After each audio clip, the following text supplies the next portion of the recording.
There were 37 people on my lawn holding paper plates and plastic forks. One guy had even brought his own Tupperware container like this was a catered wedding. A toddler was licking his lips.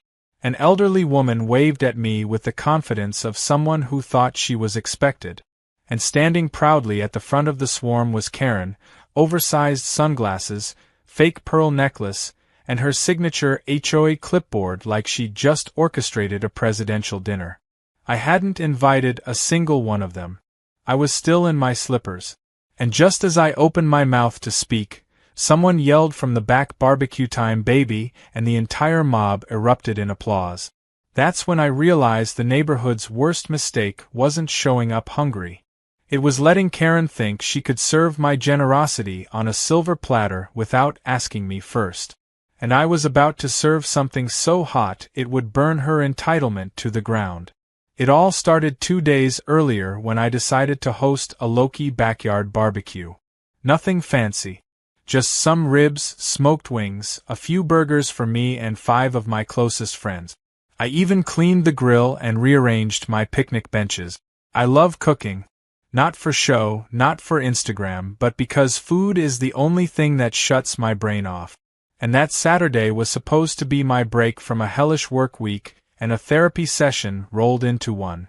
That's why when Karen strutted into my backyard uninvited while I was seasoning the chicken, I should have known my piece was on borrowed time.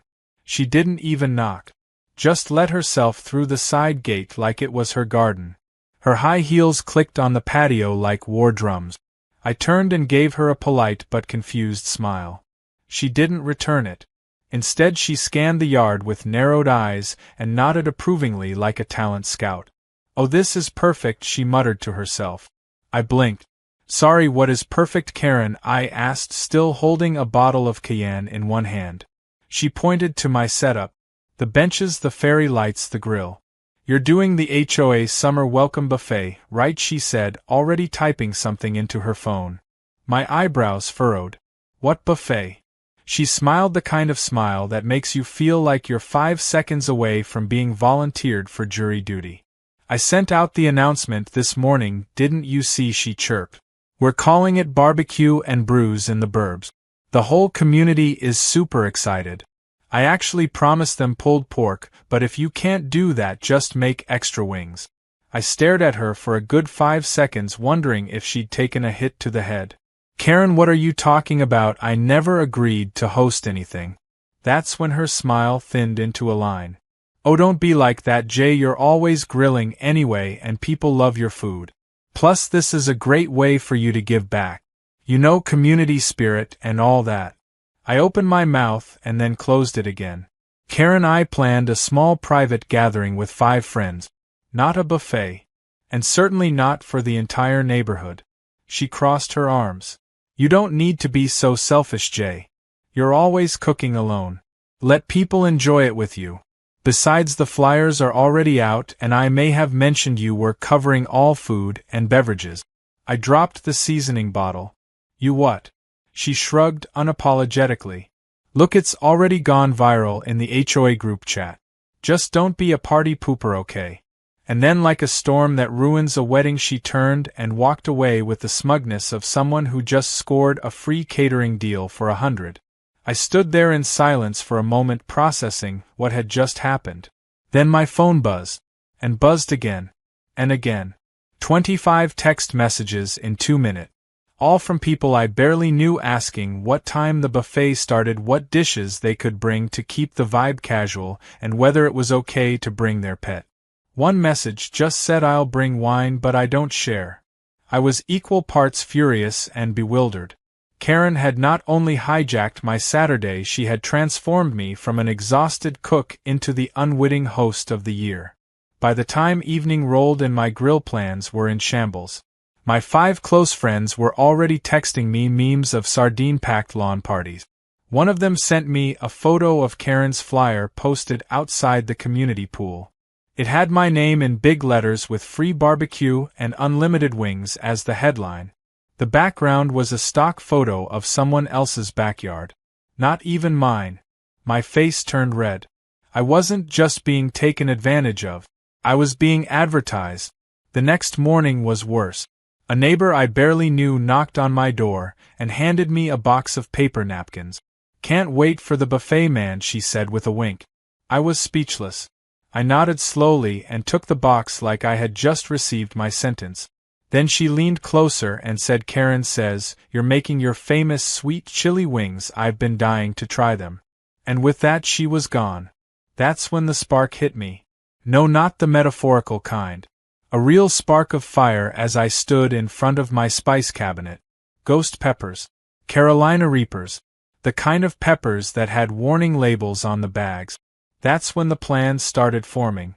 I wasn't going to cancel the event. No. I was going to cook. I was going to grill every last wing. And I was going to make sure Karen got exactly what she asked for. Maybe even more. I started by texting my old college buddy Raj, who now ran an artisan pepper farm.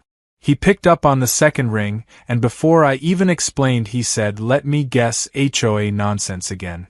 I told him everything. By the time I finished he was already laughing. He agreed to overnight me his hottest batch of peppers plus his specialty sauce called Lucifer's Tears. I thanked him and promised to send him the footage. That's when I brought out my old GoPros. Dusty but still functional. I charged the batteries and checked the angles in my yard. Front porch, backyard, picnic table, grill station. I covered every corner. If Karen wanted a show, I'd give her one. With surround sound and multiple angles. I even made fake menu signs for the trays. Safe wings on one side. Inferno wings on the other. I printed them in big red letters with small print that said "Consume at own risk." And just to be safe I prepared a waiver. If anyone ignored it, that was on them. As the sun began to rise on buffet day, I stood in my kitchen, like a man preparing for battle.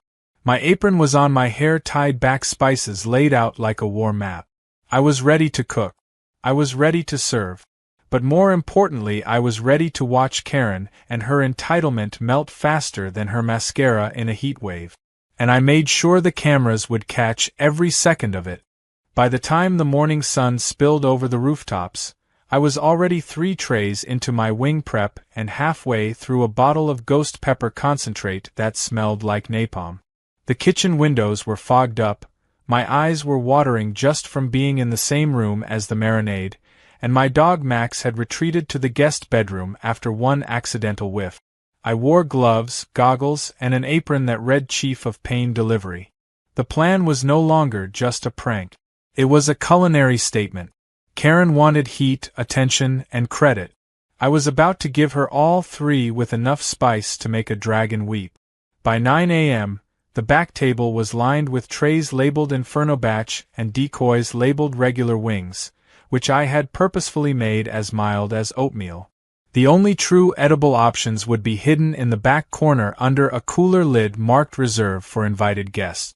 I had made just enough to feed the 5 people I'd originally invited. Everyone else would dance with the devil, and not even know it until their lips were numb. The GoPros were running on all angles. One at the grill, one near the buffet table, one overlooking the porch, and one positioned across the street to catch wide-angle footage of the chaos to come. Each camera was disguised either as a plant pot or hanging birdhouse. I even placed a sticker on one that read "Smile, it's barbecue time" to make it feel like part of the theme. The final step was setting up the serving station near the back fence. I attached a simple chalkboard sign above it with 2 arrows. One read "Mild for the faint-hearted." The other pointed directly at the tray of glowing red wings and read "Extreme Eaters Only." I made sure to underline it twice and write "Not for kids" in cap. Then I printed waiver slips and placed a small basket of them on the serving table, just in case any legal-minded neighbor wanted to accuse me of setting a trap. Which, to be honest, I had. I just wasn't stupid enough to do it without plausible deniability. At exactly 10:30, the first knock came. It wasn't one of my 5 friends. It was a couple I'd never seen before. They were dressed like they were attending a summer festival. The man wore a fedora. The woman had sunglasses larger than her face and held a reusable plate with cartoon fruit printed on the rim. They smiled like they belonged. Hey neighbor, she said brightly, we came early to help set up. I blinked. Set up what? She laughed like I'd just made a dad joke. Karen said you'd appreciate extra hands. We brought folding chairs. I stared at the plastic chairs in her trunk. Then I smiled. Of course. Come on in. Park them by the fire pit. Her husband gave me a thumbs up and said, hope you made a lot of wings. That phrase would become the curse of the day. Within the next half hour, my backyard looked like it was hosting a block party sponsored by a chili company. People flooded in, chatting, laughing, slapping each other on the back. A group of teens started setting up a Bluetooth speaker. 2 kids ran across my lawn chasing a beach ball that knocked over my garden gnome. One guy carried a 6-pack of soda and shouted who brought the karaoke. And then, like a final boss in a video game, Karen arrived. She wore a sun hat with a ribbon, a clipboard in one hand, and a Bluetooth headset that made her look like she was managing Coachella. She strutted in like the queen of the cul-de-sac, already giving out instructions. Tables there, drinks here, and Jay darling, I'll need your garden hose by the swing set in case someone gets sticky fingers. I didn't answer. I didn't need to. The scent of ghost pepper wings was already thick in the air, and it wouldn't be long before it claimed its first victim. Just as I predicted, people rushed the serving station like it was Black Friday. I stood behind it smiling, handing out paper plates, nodding as they complimented the smell. Oh, these look amazing. Are they sweet or tangy? Both, I said with a perfectly neutral face. I made sure to point to the signs. 1 or 2 people raised eyebrows at the extreme heat warning, but no one took it seriously. One guy even said, "Ha, you're funny," and took sick. Karen, of course, was the loudest. Oh please, I eat Thai food twice a week. This will be nothing. I could already see the red in her cheeks as she grabbed 3 wings and bit into one without hesitation. That moment was silent. Then her eyes widened, she froze mid-chew, and a noise escaped her throat that sounded like a reverse sneeze mixed with a dry cough. She blinked rapidly, then started fanning her face with her clipboard. Her headset slipped off. She tried to play it cool, nodding and saying good as sweat began to drip down her temples. Around her, the chaos rippled. The first guy to bite into a wing ran straight to the garden hose and turned it on, trying to aim it into his mouth. A woman started coughing so hard she knocked over the salsa bowl. A kid screamed it's fire chicken and threw his plate into the bushes. One man started doing laps around the picnic table like he could outrun the spice.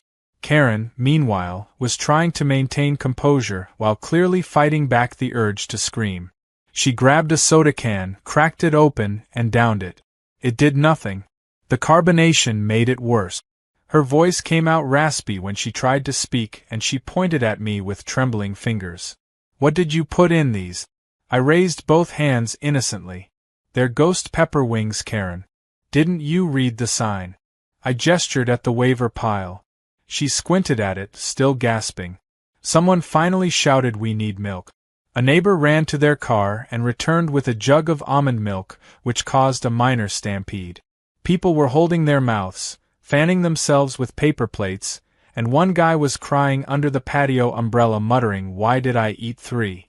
I watched all of this from my grill station with the calm of a man who had planned every second. I even offered wet napkins. Karen stumbled toward me, her makeup smudged, eyes wild. "You did this on purpose." I tilted my head. "Did what?" "Cook food. Host the buffet you organized without asking me." I warned people. The signs are clear. I even had waivers. Want one? I handed her a slip. She snatched it and tore it in half. "You think this is funny?" I looked around at the backyard chaos. Honestly, a little. Just then, my friend Tyler showed up. One of the original 5 I actually invited. He surveyed the scene, spotted the guy drinking from the hose, and said, "What in the hot sauce hell did I miss?" I handed him a plate of the mild batch from the cooler. "You made it just in time." He bit into one and smiled. "Man, these are great. What happened to everyone else?" I nodded toward the pepper tray. Karen threw a wing buffet. "I just brought the flavor." He nearly choked laughing. "Dude, remind me never to cross you." I smiled wider. That's the plan. Now past the ranch. By the time the sun began to set, my backyard looked like the aftermath of a food fight in a sauna. People slowly cleared out, still wiping sweat and muttering about lawsuits and tongue damage. Karen stormed out last, her heels sticking in the grass, swearing under her breath. I watched her go and waved. That's when I turned to the nearest camera, winked, and whispered, "Coming soon to your screen, Karen's Spicy Nightmare." Episode 1. Then I turned off the grill. Tomorrow, the real fire would begin online. By the time I uploaded the footage that night, my kitchen still smelled like a war zone of capsaicin and regret. The camera files were crisp, perfectly angled, and captured every glorious second of chaos with high-definition clarity. Karen's face, going from smug to scorched in less than 5 bites, was the crown jewel of it all. One particular shot, where she tried to remain composed while tears streamed down her cheeks and she attempted to give instructions through a mouthful of fire, had the potential to become a meme. I didn't add music, didn't add commentary, just edited together the clips, labeled it the Ghost Wing Incident, and scheduled it to go live the next morning on my food blog and YouTube channel. I wasn't expecting it to explode. Not yet. I just wanted proof. Proof that I didn't bait the neighborhood. That I'd labeled everything. That Karen had created this mess. And, perhaps selfishly, proof that I could take back the narrative after she hijacked my peaceful weekend for her HOA vanity parade. The video barely needed any edit. It practically edited itself. The sequence of guests going from excited to combusting was its own kind of tragicomedy. I added timestamps with tiny captions like "Man tries to rinse tum with soda" and "Karen attempts to sue a jug of milk."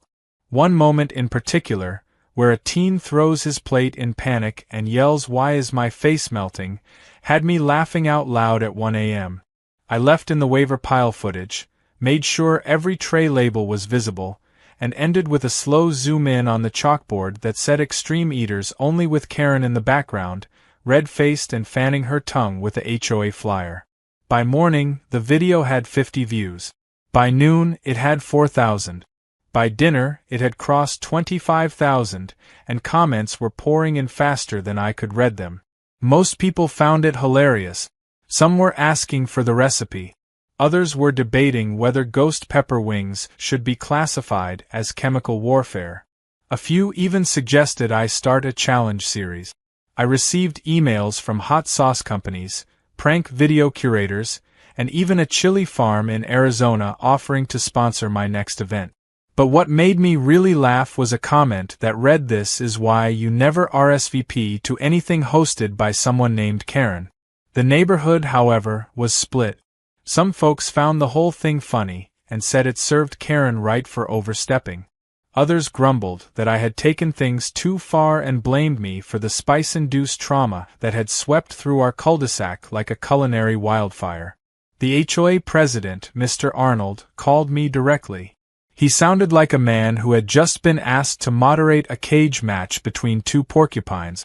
"Jay," he said slowly, "I'm not saying I approve of the video, but let's just say I watched it 3 times and spilled my coffee each time Karen tried to scream." I suppressed a grin. "So what happens now?" He sighed. "Karen filed a formal complaint. She wants us to fine you. Possibly even suspend your community privileges." I raised an eyebrow. I didn't know those were a thing. Apparently they weren't until today. Later that afternoon, I received a certified letter from the HOA. It was as dramatic as you'd expect. Words like malicious intent and willful endangerment were tossed around like confetti at a courtroom circus. Karen had drafted a full statement, accusing me of psychological harm, public defamation, and attempting to poison community members with sadistic food trick. She even claimed her sunglasses had melted, and that her lipstick had chemically bonded to her upper lip due to the heat. She ended her letter with a demand for a public apology, removal of the video, and compensation for emotional distress. I read the letter twice. Then I opened my laptop, took a screenshot of the waiver table again, and emailed it to the HOA board along with a simple caption that said, "Kindly refer to Exhibit A." I didn't take the video down. Instead, I uploaded a follow-up. This one was shorter. It was a behind-the-scenes montage of me preparing the wings, showing the label signs, the GoPro placements, the waiver slips being stacked. It was calm, methodical, and quietly devastating to Karen's claims. The caption read in case anyone's still confused. Within 12 hours, that video had half the viewership of the first and twice the impact. Comments turned more vicious against Karen. People started stitching the video, making jokes, reenacting her facial expressions. One guy did a dramatic reading of her HOA letter using opera voice and posted it as Karen's hot wing aria. By the next day, I noticed Karen hadn't posted in the community forum. That was rare. She usually chimed in daily about garbage bins being out of alignment or someone's lawn being 1 inch too wild. But she'd gone silent. It wasn't until I ran into her at the grocery store that I realized the depth of the damage. She was wearing a scarf over her head, giant sunglasses, and walked with a hurried limp like a celebrity dodging paparazzi. I said nothing as I passed her in the hot sauce aisle. She saw me, turned, and immediately walked away without a word. Back home, things had taken a turn. Some neighbors dropped by just to laugh. One brought cookies shaped like flames. Another handed me a sketch of Karen breathing fire.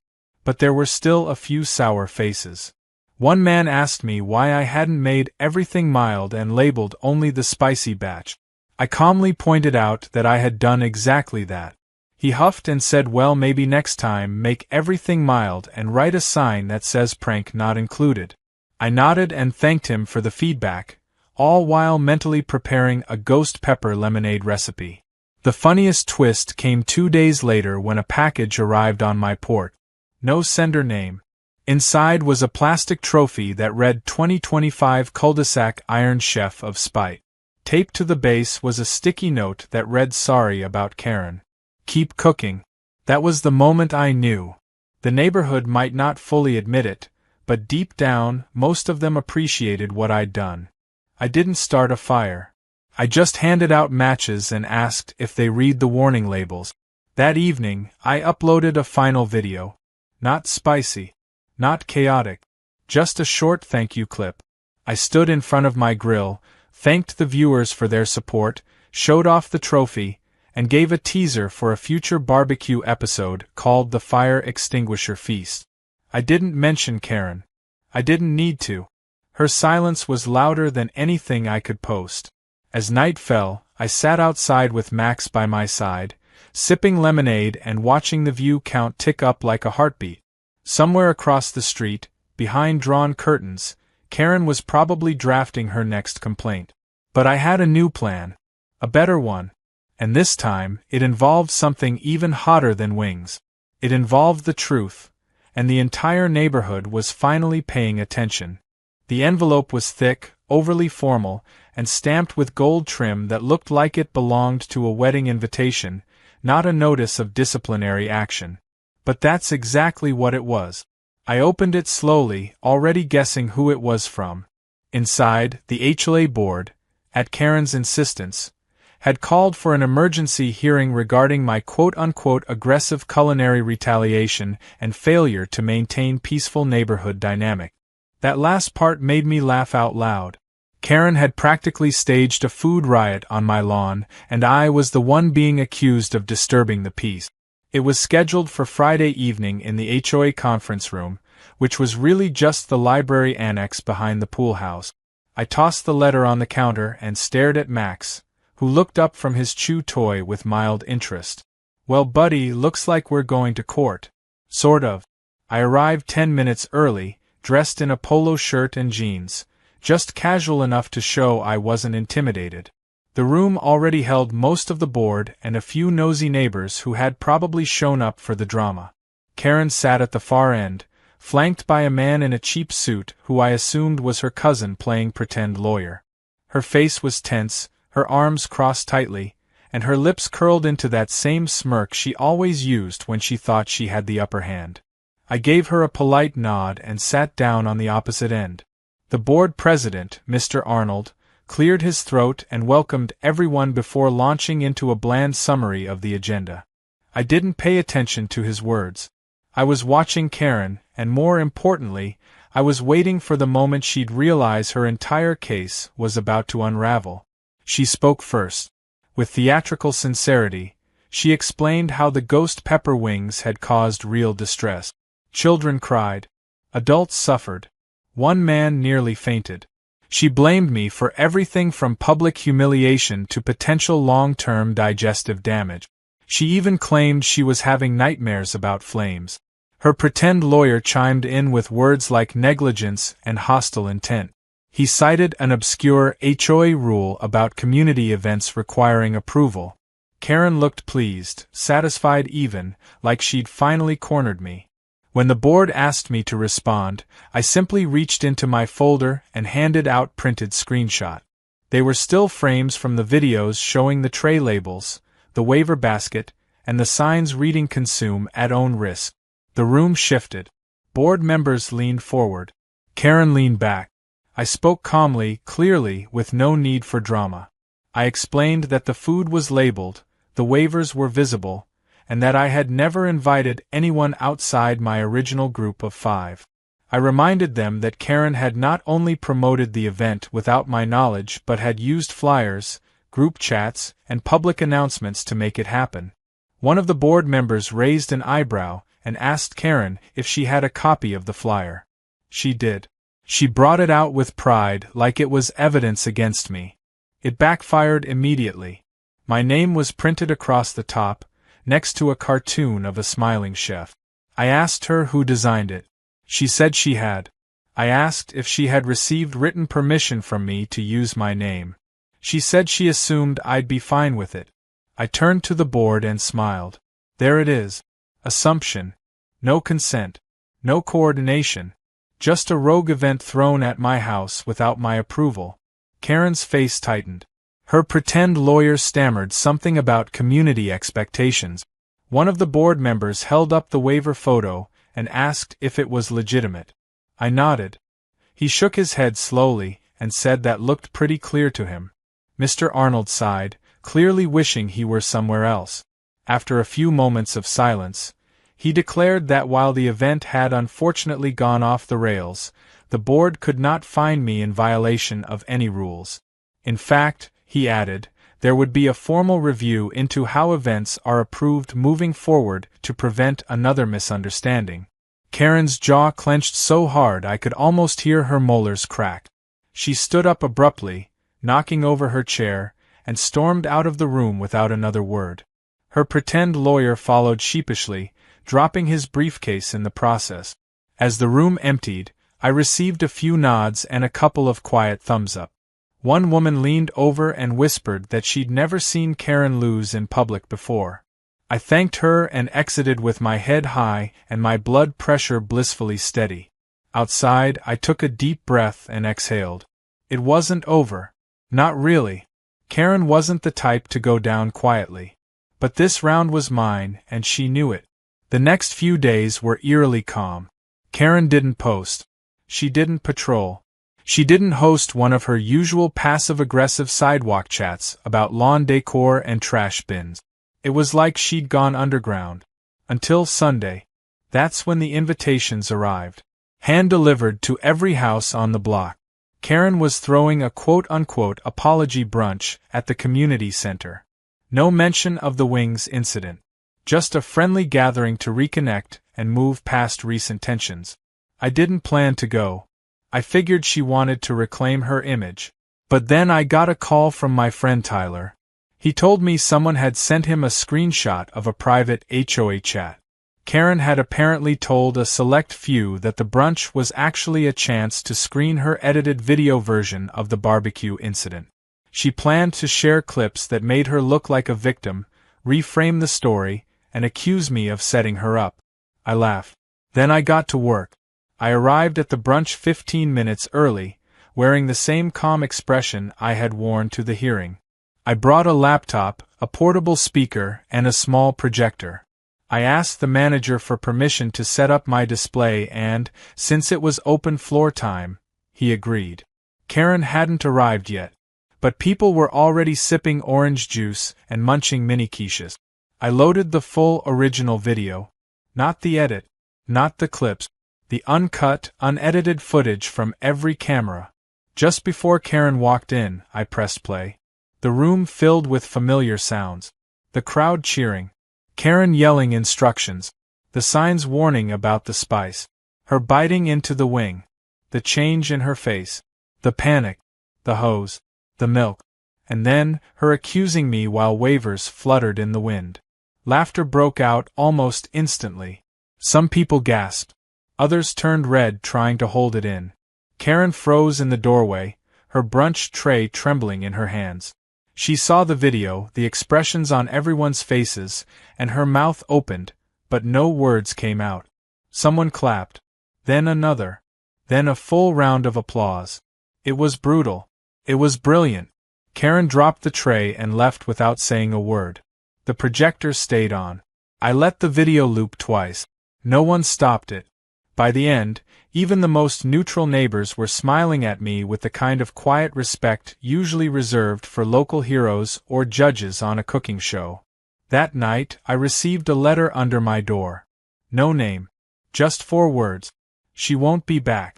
I smiled, poured myself a drink, and toasted the screen where Karen's frozen, tear-streaked face looked like a still from a documentary about volcano eruptions. Justice hadn't just been served.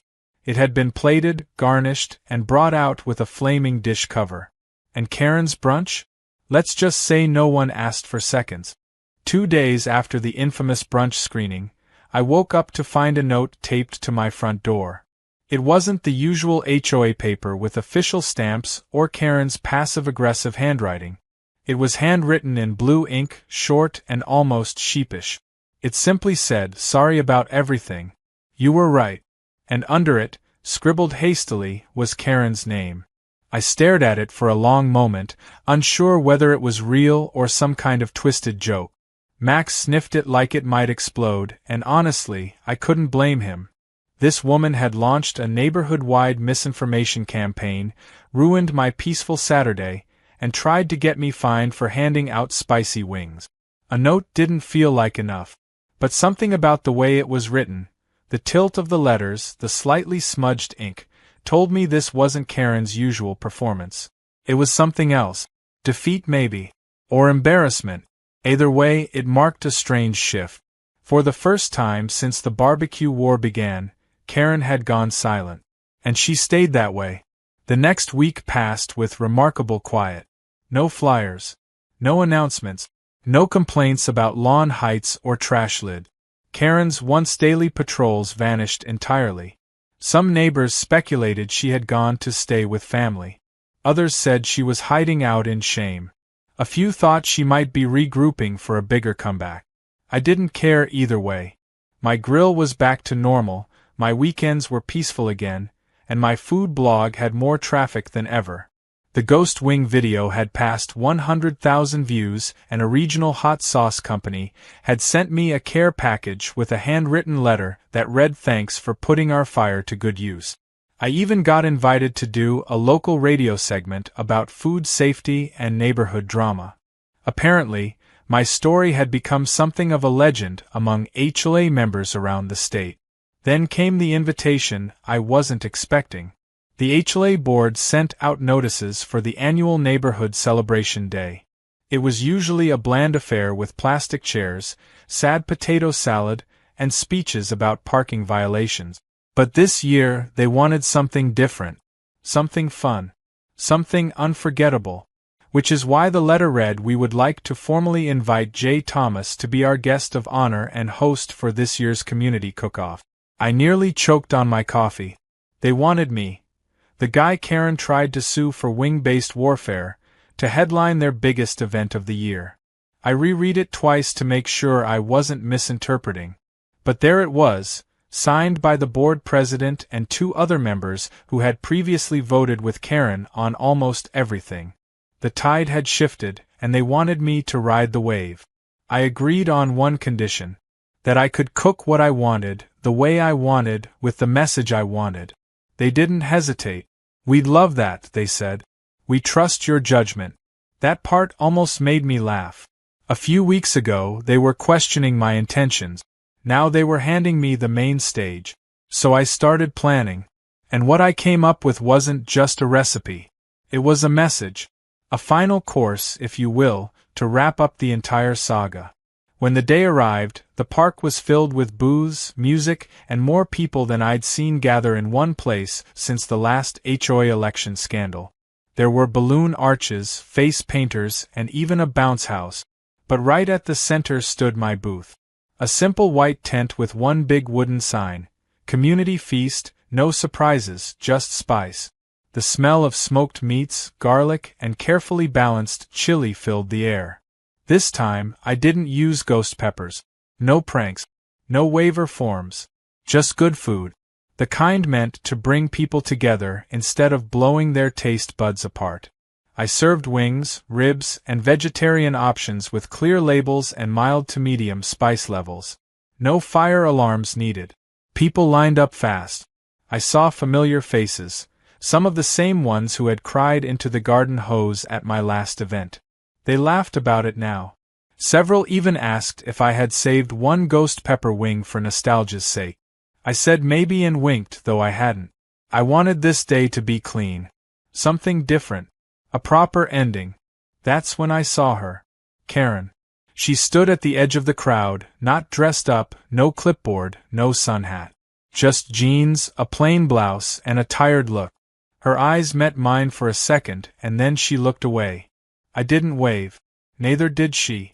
But she walked slowly toward the booth, got in line like everyone else, and when her turn came, she simply said one order please. I handed her a plate. She nodded and stepped aside to eat quietly at a nearby table, blending in for once instead of hovering over everything like a storm cloud. I didn't say anything. I didn't need to. Later that afternoon, the board handed me a small plaque. It read Community Builder Award in recognition of resilience, humor, and unmatched grilling. People clapped. Someone joked about installing a warning sign on my driveway. I gave a short speech. Nothing dramatic. Just a thank you, a few words about respecting each other's boundaries, and a reminder that spicy food should always come with a heads up. It got a few laughs. One of the board members shook my hand and said you turned a food fight into a community event. I smiled and said well, they say revenge is best served cold, but I prefer it slow-cooked over mesquite. The sun dipped low as the event wound down. Kids ran around with painted faces, parents packed up chairs, and music faded into background chatter. I stood by the grill, cleaning up, when Karen walked over again. She looked at the plaque, then at me. You didn't have to be that nice, she said. I could have made this worse for you. I nodded slowly. You did. But it's over now. She looked like she wanted to say something else but didn't. She just gave a small nod and walked away. And just like that, the saga finally ended. That night, back on my porch with Max curled at my feet, I watched the quiet street under the glow of porch lights. It felt like the neighborhood had exhaled. I sipped my drink, checked the blog comments, thousands of likes, a dozen new followers, and uploaded one final video. A calm one. Just a thank you montage from the cook-off, set to some mellow jazz. No chaos. No screaming. Just smiles, sauce, and second chances. And before I went to bed, I updated the subtitle of my blog. It used to say recipes for one. I changed it to recipes for everyone, with a warning in parentheses that read unless Karen's organizing it.